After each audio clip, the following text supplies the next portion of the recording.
And spending $12K on cat food and kitty litter? Deduct that. And an internet Casanova who so many women say conned them. Did you ever feel like, okay, you need to stop mooching off of me? I'm being serious. You hammer down for a second? No, not till you hear this. Who is Ray Holycross? This is Ray. Hi, Ray. Hello. He's just scum. And to catch scum, she used her IRS refund as bait.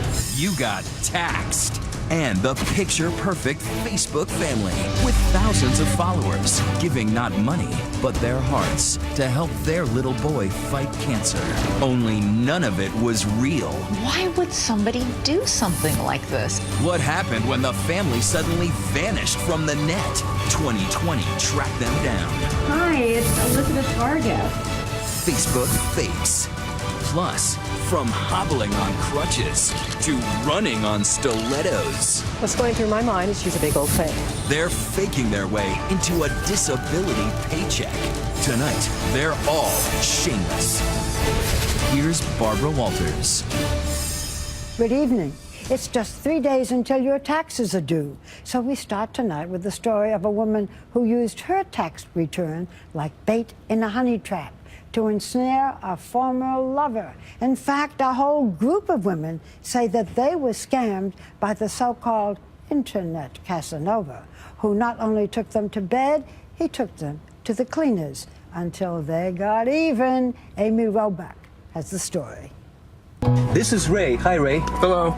He's a filmmaker. Say you happen to run into a man named Ray Holycross, and right away, he tells you something incredible. Someone mugged him. Can you just briefly tell what happened?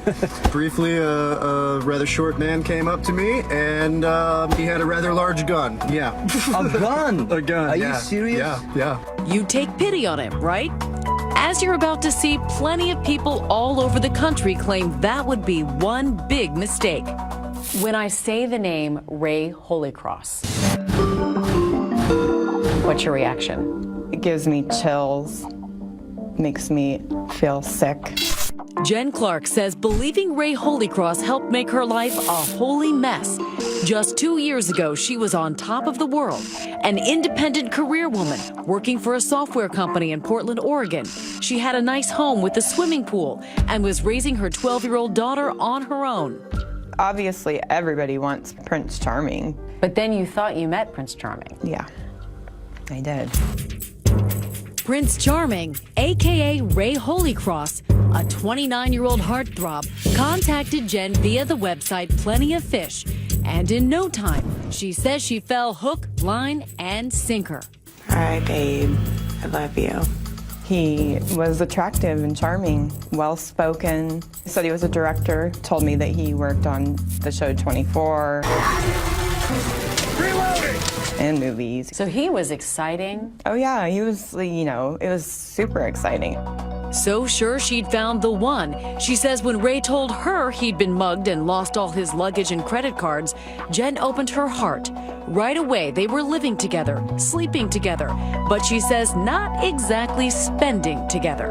I bought him clothes and took care of him because I cared about him, and I supported him. I fed him. You sound like his mother. Everything. Yeah, it was his mother. Hey, it's me. I just wanted to say I love you. Bye. For a whole year, Jen says Ray piled up the sweet nothings while she emptied out her savings. What do you say to people who think there were red flags everywhere? How did this woman not know what was happening? I really, truly just believed him. And I think every girl wants to believe that there's some guy out there who loves them that much. She may be right. Show of hands. How many of you would say Ray deceived you? All of you. We went searching far and wide and brought together those left in his wake. St. Joe, Michigan. Chicago, Illinois. Salt Lake City, Utah. Some call him a cad, some call him a crook. All say you couldn't believe a word. Knight in shining armor without money, is that? Yeah, exactly. A first-class mooch. They say Ray told them similar stories. I was willing to help him because he told me he had been mugged and that he had nothing.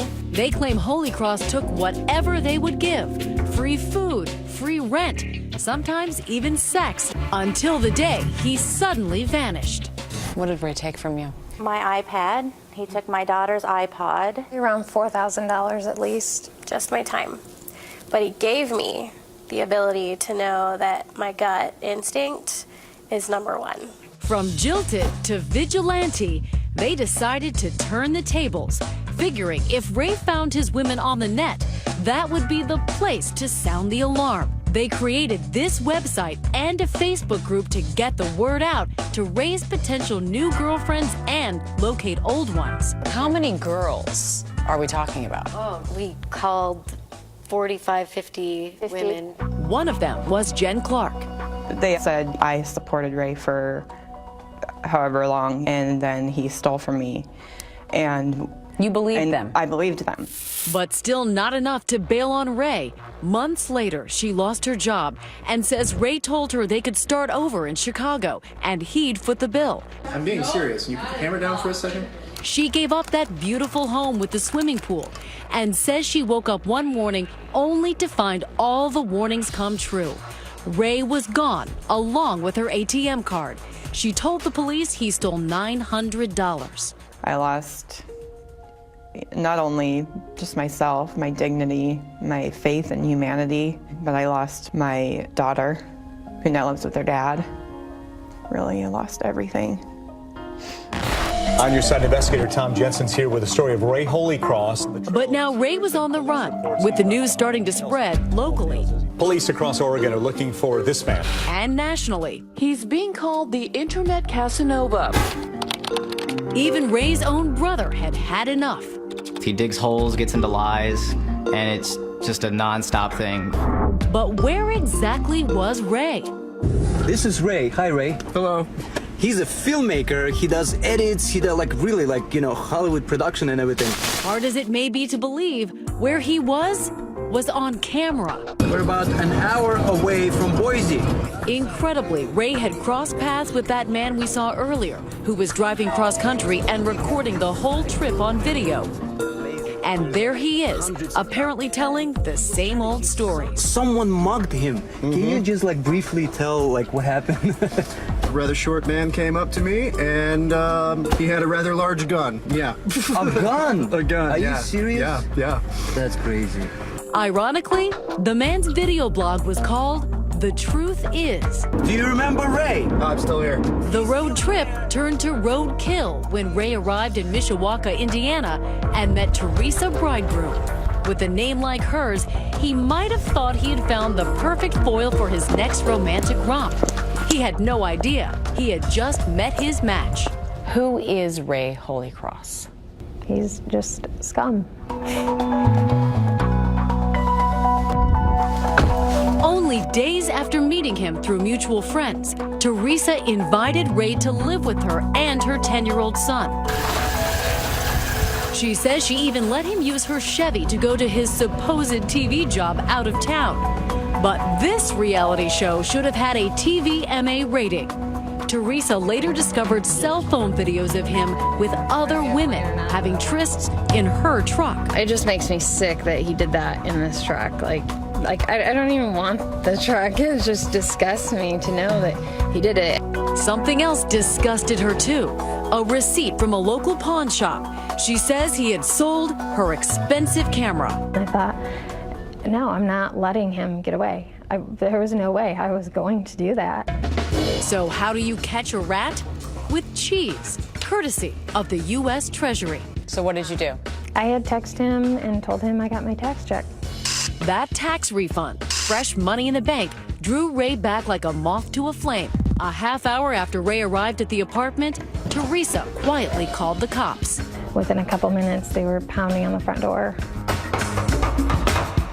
Well, tonight, the man dubbed the Internet Casanova has been busted. It felt great. I thought, how many women and cops, police departments were saying they were looking for him, trying to track him down, and I'm like, all I had to do was say, I got my tax check, and within 8 hours, done, gone, he's locked up.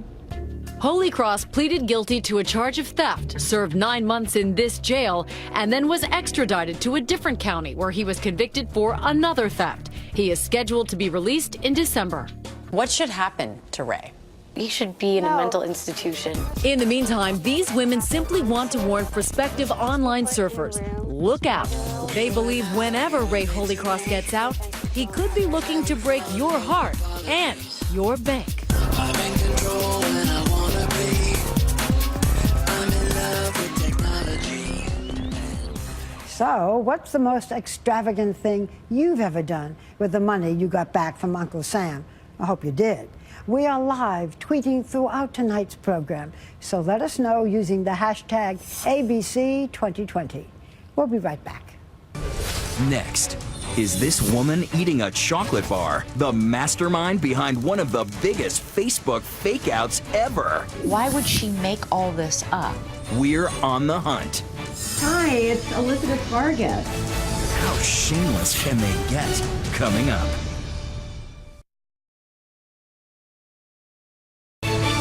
Shameless continues. Elizabeth Vargas with one of the biggest Facebook scams ever. The internet. Playground for every pajama-clad pretender looking to pull a fast one for profit, attention, or perhaps just the twisted satisfaction of messing with someone's head. The latest bizarre twist in an admittedly bizarre story. Day 2 of the Manti Te'o story. Case in point, Manti Te'o's head, the star linebacker who found out a few months ago that his gorgeous girlfriend was actually a guy. But Neve Schulman will tell you that the cat-and-mouse game between a hoaxer and his or her prey is often more complicated than it looks. I've probably been chatting with a guy this whole time. A New York photographer, Neve fell for a 20-something in Michigan, only to discover that, oops, she was actually a middle-aged mom. What do you guys think? The whole cyber saga caught on tape by his brother and a friend and turned into the indie blockbuster Catfish. Why were you so captivated by her? Why this anonymous person on the internet? It was different. It was something new. It was a little mysterious. The hit film became a hit TV show on MTV. Neve now playing Dr. Phil to other lonely hearts who've been duped. Like this blonde who learns that the male model she's been cyber dating is, surprise, another woman. I mean, who does that? That's just so up. I mean... Multiply that stunned reaction by 1,000 and you'll begin to understand the dimensions of a global internet hoax so vast and elaborate, it makes what happened to Neve look like an email typo. It started with a pitch-perfect combo of pictures and posts that just hooks your heart. A young boy fighting a brave battle with cancer. His name, Eli Durr, or Warrior Eli. Taryn Wright from Chicago stumbled across the story through a friend. I think he had 3 different types of cancer at one point. And how old was he? He was about to turn 6. It's a lot of cancer in a short amount of time. The internet had been humming with his story for years. Cancer support pages on sites like Alex's Lemonade Stand. The Storybook family hailed from Saskatchewan, Canada. Eli's dad, a handsome Mountie, of course. His mom, Dana, a pregnant trauma surgeon with 10 adorable children. Right. It just seemed like really easy to fall in love with them. This 18-year-old in California who asked that we not reveal her identity became a faithful supporter of Eli's. Like so many others, she devoutly wore Eli's bracelets and ribbons sent in care packages from the family. And I would spend my lunch breaks at high school passing them out to all my friends and saying, wear this to raise awareness to childhood cancer. Then, out of the blue, a heartbreaking Mother's Day post that would send Eli's dedicated followers into mourning. J.S. Durr solemnly writes that his wife had just been hit by a drunk driver. She survived just long enough to give birth to their baby girl. The web erupts in sorrow, hundreds of people posting their condolences. But Neve Schulman says such a surplus of tragedy should have sent up red flags. But if the person you're talking to has a series of family incidents, illness, oftentimes cancer, which we see a lot. Miraculous survival. Car accidents, yeah, things like this. Something to watch out for. Taryn Wright reads the story and desperately tries to get more information. Oddly, she can't. I Googled the name of the person that had died, and there was no real Google hits at all for her. And just the news value of a mother to 11 children dying on Mother's Day. It should have been covered. Exactly. So at that point, are your alarm bells ringing loud? Yes. At that point, they were super loud. On a hunch, she tries searching the web for other places the Durr photos might have appeared. Lo and behold, this image of Eli's siblings in sunglasses posted on JS's Facebook page also appears on the site of a popular mommy blogger in, of all places, South Africa. So you contacted her and said what? I said, hi, I'm Taryn Wright from Chicago. There was an email saying, I think that your pictures of your children are being used by somebody. And as I clicked more and more, I just saw more and more photos. Photos of Tertia Alberton's kids, Adam and Kate, identified as the Durr children, Jude and Lily. And not just once. I probably discovered over 70 images of my children. But it wasn't just Tertia's photos that were lifted. The entire Durr family, the birthdays, the memories, all of it was fiction, stitched together with purloined photos from various unsuspecting uploaders. Pregnant Dana? She's actually a photographer from New York. The sweet and brave little Eli? Those photos belong to Jenny. Her son Adam is a healthy kindergartner who, thankfully, never had cancer. And Eli's dad, the dashing Mountie JS? Hello. Hi, it's Elizabeth Vargas. Come on up. Thank you. Well, we found him not on horseback in the Canadian tundra, but in an apartment in New York City. Just a few blocks from ABC News. His real name is Ryan. Hi, Ryan. Hi, Elizabeth. And it turns out he has very little in common with his alter ego, JS. So just to be clear, you're not a Canadian Mountie. I'm not a Canadian Mountie. And you don't have 11 children. Do not have any children. Back in Chicago, Taryn Wright has unraveled a decade-long deception. But it's the victims who will hand over the most crucial clue. Remember those rubber bracelets and the care packages? Well, the return address wasn't from Canada, where the Durrs said they lived. It was from Ohio. Because of JS's top secret canine Mountie job, he couldn't.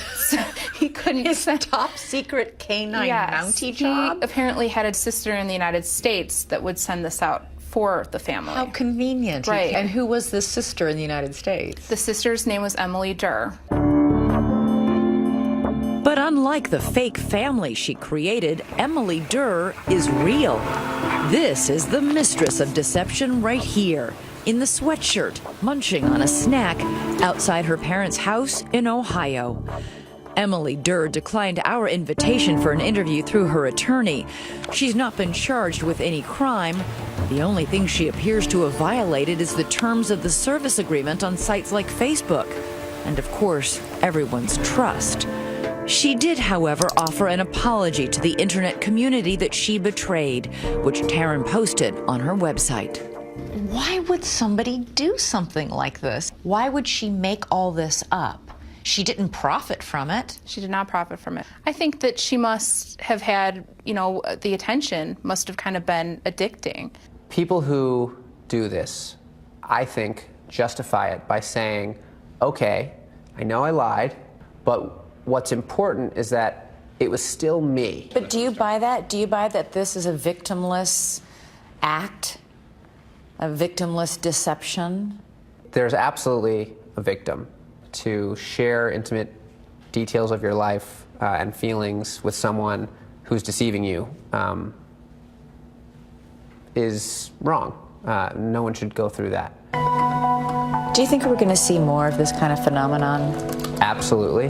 So long as we're not looking people in the eye, face to face, there's always going to be room, a lot of room, for deception.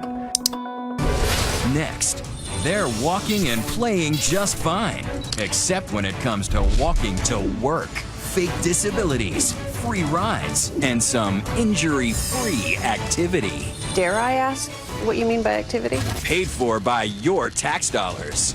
It's just Shameless when 2020 returns. Shameless continues. Cecilia Vega, with little injuries, turned into big payouts. Police, we've had some complaints about con men pretending to be blind and crippled. Oh, I'd love to help you, man, but I ain't seen nothing since I stepped on that landmine in Vietnam back in '72. It was rough. In the movies, faking injury to make a buck is a tried and true scam. Until that is, you're busted by the cops. I can see! I can see! I have names! Eddie's made a remarkable recovery, but he's got nothing on real-life con artists caught on tape. Ignacio Maciel collected disability payments after claiming he hurt his back working at a department store cosmetics counter. Watch as he limps to his doctor's office for an appointment. But this doc must be a miracle worker. Maciel immediately heads to the gym, where he's caught on camera burning up the elliptical machine, pumping iron, even taking a 45-minute exercise class. The payoff for all that hard work? Hard time. In 2011, Maciel was convicted of insurance fraud. Catching fake injury scammers is just another day at the office for Southern California PI John Hakala. His personal hall of shame includes this man Hakala says he caught at the driving range despite his supposed back, neck, and arm injuries. Talk about a no-handicap golfer. When he's out on a stakeout, video camera, weapon number 1, Hakala comes armed with the tools of his trade. The pen is not a pen. There's a camera there. That's the lens right there. Hidden cameras to catch the suspect in the act, even one inside a cigarette box. You're a sneaky guy. You have to be. These people are pretty sneaky themselves. According to Hakala, it took years of surveillance to get the goods on this guy, who Hakala says claimed to have injuries to his knee, back, and arm. Yet here he is, loading a heavy lawnmower into the back of his pickup truck. Maybe he went to Lourdes and bathed in the fountains over there and got healed. Behold, a similar miracle on the streets of San Mateo, California. Our subject, Madupe Martin, who collected almost $30,000 in disability payments after claiming she hurt her ankle while working as a school janitor. The insurance company was suspicious and placed Martin under surveillance. She certainly looks hurt as she's seen visiting her doctor's office on crutches. But later she's seen running like a gazelle, in sky-high heels, no less. What's going through my mind is she's a big old fake. She's committing fraud. She's lying to her doctors. She's lying to her employers. But the icing on the cake for investigators was her activity on this day. She starts with another visit to the doctor, her trusty crutches doing the legwork. Later, she hooks up with her boyfriend and they head to the park. She may be too injured to go to work, but she's certainly healthy enough to get right down to business. She is engaging in activity with this young man. Dare I ask what you mean by activity? Well, it appears some sexual activity. And this is where we have to stop the tape to avoid an X rating. And investigators had seen enough, too. Martin was convicted of insurance fraud and served 9 months in jail. Why is this worth doing, running a scam like this that takes so much energy for these people? What are they getting out of it? Big, big payday, and it takes very little effort. Doesn't cost the person a penny. And if you think you've seen it all, please consider the curious case of James Farkas Cohen. Cohen is notorious for filing more than 180 lawsuits against Los Angeles businesses, including this bike store, this beauty salon, and this tire store. His MO? According to these business owners, an ingenious shakedown. He demands fat payouts, claiming the businesses haven't made the necessary modifications to accommodate his severe disability. He hit businesses up and down the street here. Pizzeria owner Chris Caminiti says many businesses simply paid Cohen off for a few $1,000s rather than take on the expense of fighting him in court. It's a terrible circumstance, and a lot of our neighbors were victimized and paid him. Business owners say during court appearances like this one, Cohen certainly looked like a suffering senior.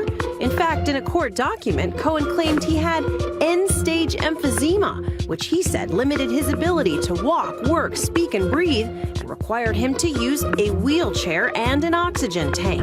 But a suspicious business owner made a surprising discovery about Cohen and tipped off our LA affiliate, KABC, which shot this video of Cohen outside his home in 2011. Apparently, the fresh air had worked wonders for that end-stage emphysema. The wheelchair and oxygen tank were nowhere in sight, just the bronze, if slightly saggy torso of the 72-year-old as he trekked up this steep slope. We just saw you take a pretty nice hike up that hill. Any explanation for that?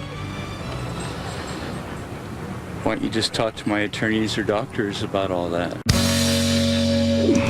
The business owners sued by Cohen gathered at a local bar to screen the footage of their suddenly nimble tormentor. He's in better shape than I am. Look at him, he's hiking with his dog. He's actually waiting for the dog to catch up. If he wants to be in a good shape to spend all that money he's getting from everybody. But guess what?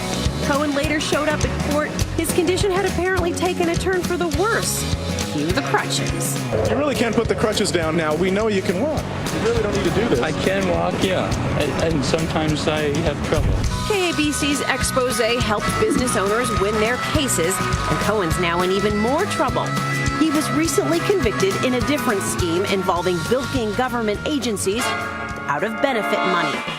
So for all you wannabe scammers out there, watch out. The investigators are on the prowl with their cameras, just waiting to bust you. They always think, I'm such a small fish, who's going to bother with me? But likelihood is if they do it, they're going to get caught. Next. This is a sweet house. No mortgage, no taxes, and no money. Just a mansion on the water, free for the taking. All you have to do is file a little bit of paperwork, and bingo, this becomes your backyard. Shameless Squatters, coming up.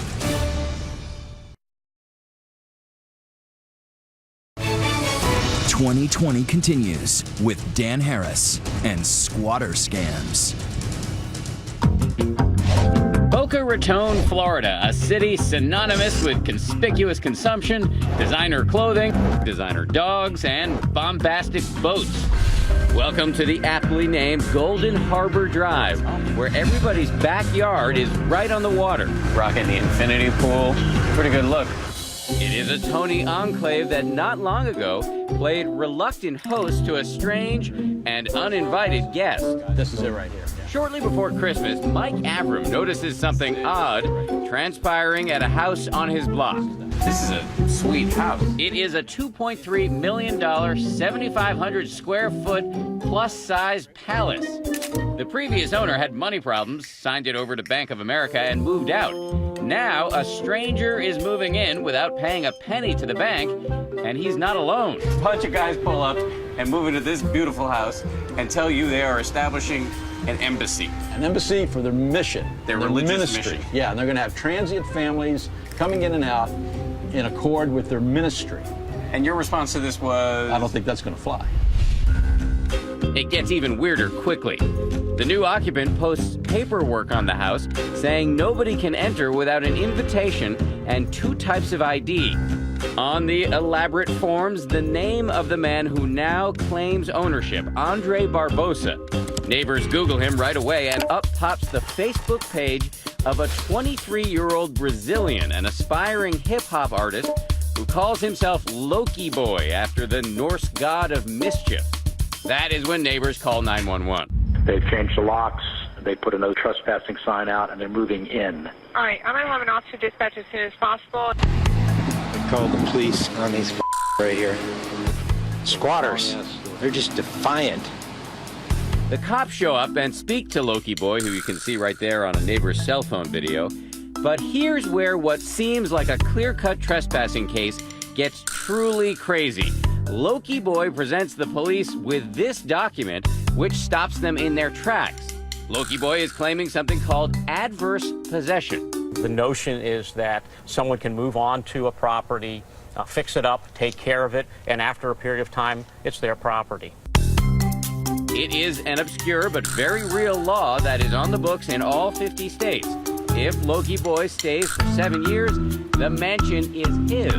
So this kid was pretty clever because he was using language that was very confusing for you and your force. Absolutely. Thus begins a bizarre stalemate, with Loki Boy occupying the house day after day.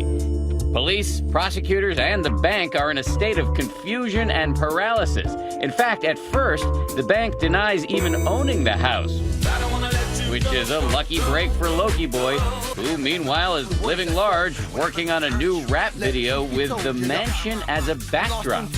Was that frustrating for you? Very. More than 4 weeks into this thing, Lynn Houston, a nervous next-door neighbor, has had enough. I was going to do anything to get rid of him. Anything. You were willing to buy that house? Yes. You were going to take out a mortgage? No. Just pay cash? Yes. Pay cash for this house to get this kid out? Yes. Neighbors outraged to find out a squatter. When her phone calls to the bank are not returned, she alerts the media. A hard to believe but true story out of Florida. The story goes national. This guy is making it his home for free.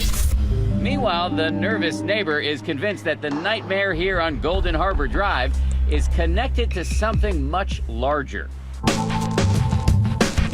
We decide to do some digging. Remember those weird documents Loki Boy posted on the front of the house? There is another name on there, James McBride, who, as we learn, is the founder of a mysterious group called Divine Province.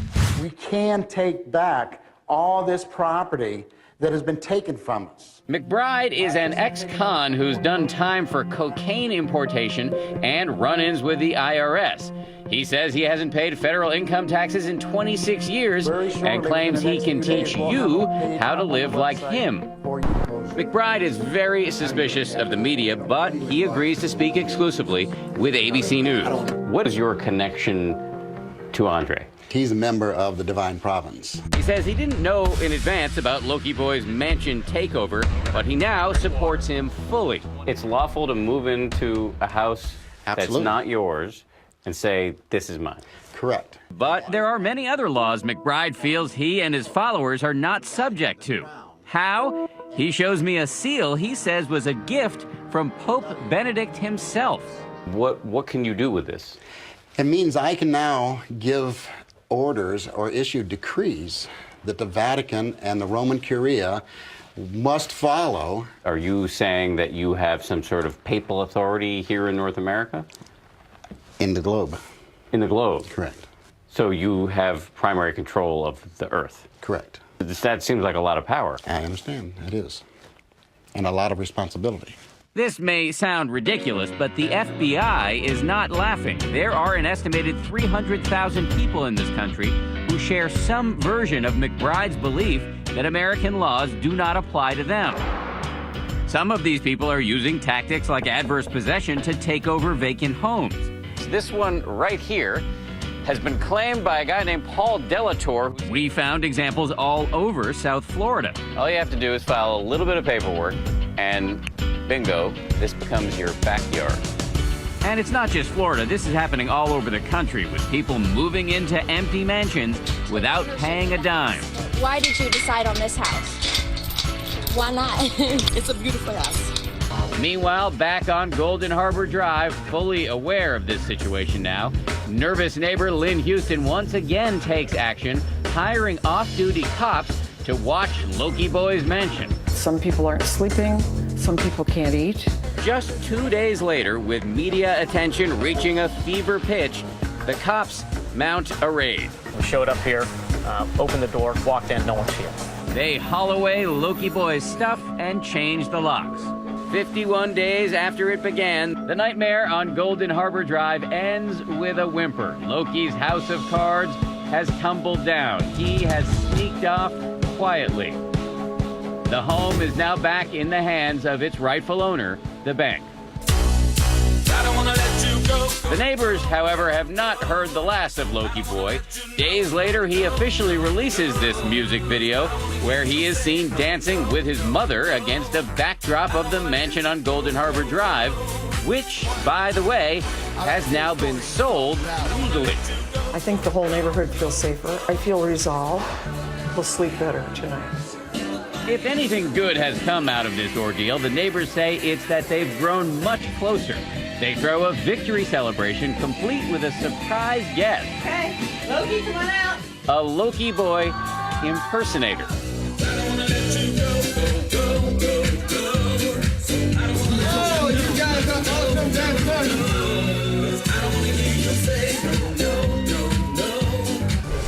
Next, are they just trying to punk the IRS? Deducting breast implants, prostitutes, rub-down oil for muscle shows, and kitty litter.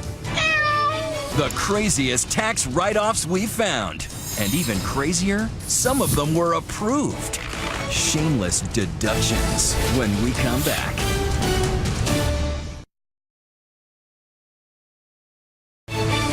"2020 continues. Once again, Barbara Walters.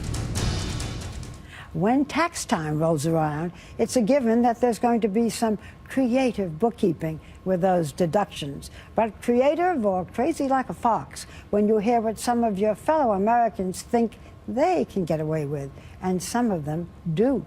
Here's Paula Faris. Albert Einstein allegedly said the hardest thing in the world to understand is the income tax. Well, fear not, Uncle Albert, because Uncle Sam does occasionally have a soft spot for brilliant minds like yours who come up with imaginative deductions. Case in point, topless dancer and model Chesty Love. That's not her real name, and those aren't her real breasts on Jerry Springer. She argued with the IRS that her size 56N implants, I said N as in no kidding, were necessary stage props for her career as an exotic dancer and model. The IRS originally had no love for Chesty until a tax court sided with her, saying her freakishly large breasts were part of her business costume. Cereal might not be as sweet in the new year. Anitra Hamper, a former anchor woman in Ohio, had a business costume as well, and her expenditures were even bigger than Chesty's. Over 4 years, she wrote off $90,000 and was audited. Didn't you think that was going to be a giant red flag? Here's what I know. It cost me a lot of money to keep my job. The first expensive write-off? I had to buy specific shoes, had to buy specific jewelry. An on-air wardrobe she says she wouldn't be caught dead in off-air. She challenged the audit in court where documents show she even wrote off lingerie. You know, no unsightly lines on TV. Then there's your makeup.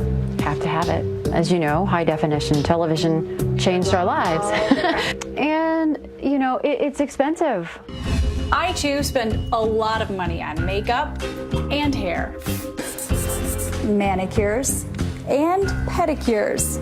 I admit that even if I wasn't working in this business, I'd probably still get a lot of these services done, which is why the IRS told Anitra, nice try. And that's the key. Is it a business expense, and is it ordinary, and is it reasonable? This familiar face from H&R Block explains he's got the 411 on that 1040. If you're getting your hair done into a 19th century look or an 18th century look for an audition or for a performance, then you can deduct it. But if you're just getting your hair cut on a regular basis to look good for TV or whatever, then it's not going to be deductible. Know what else is not going to be deductible? Spending $65 grand on hookers. But that didn't stop this Brooklyn lawyer from claiming it as a medical expense.